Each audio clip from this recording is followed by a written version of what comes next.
In comparison to US President Donald Trump's last visit to China in 2017, a lot has changed as far as the dynamics of the bilateral ties are concerned. While back then, Xi Jinping was only into his first term as China's president, and his approach towards Trump has visibly changed all this while after consolidating power.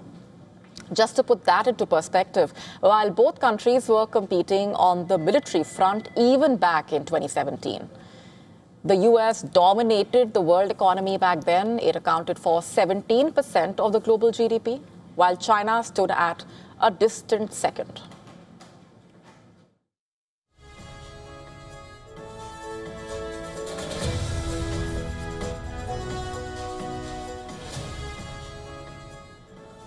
Similarly, 19% of China's exports went to the US, and since then the situation has considerably reversed, with China growing stronger as far as the economy, military and diplomacy are concerned. So that's very significant.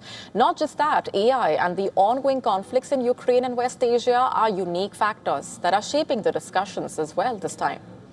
A comparison of Trump and Xi's opening remarks, in fact, from their bilateral meetings way back in 2017, painting a revealing picture when it comes to what's been happening. Back in 2017, the Chinese leader focused on areas like strengthening cybersecurity cooperation, committing with the US to denuclearize North Korea.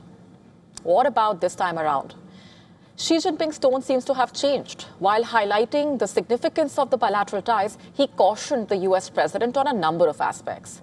And as Trump remains unable to wriggle out of the Iran war, Xi Jinping urged the US to overcome the trap, which is a historical term that warns of the conflict between a rising power and an established superpower.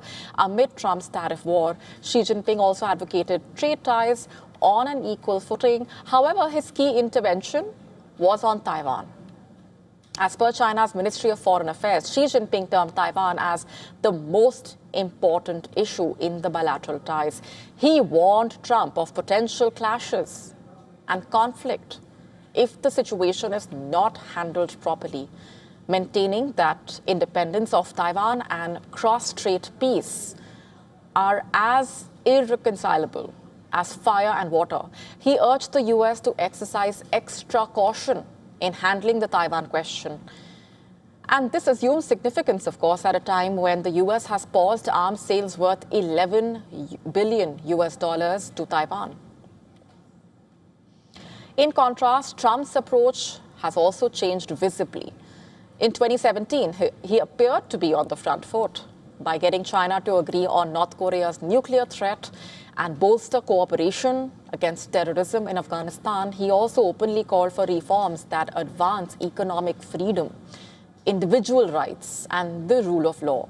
This time around, though, the US leader was conspicuous by his silence on Taiwan.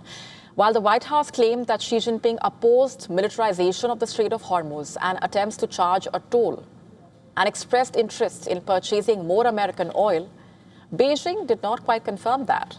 Plagued by economic challenges back home, Trump's opening remarks seemed to focus more on expanding market access for American businesses and in China, in fact, and enhancing Chinese investment into the US.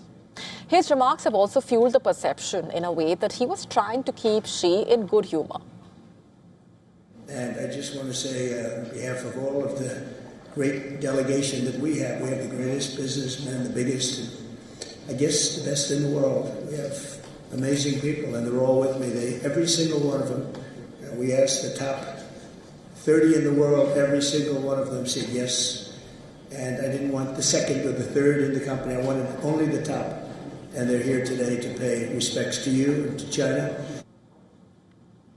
And with Trump facing an increasingly assertive Xi, will he be able to get the best deal for the US is the big question, and a lot rides on what unfolds in those discussions, where the future roadmap for the relationship will become clear, perhaps.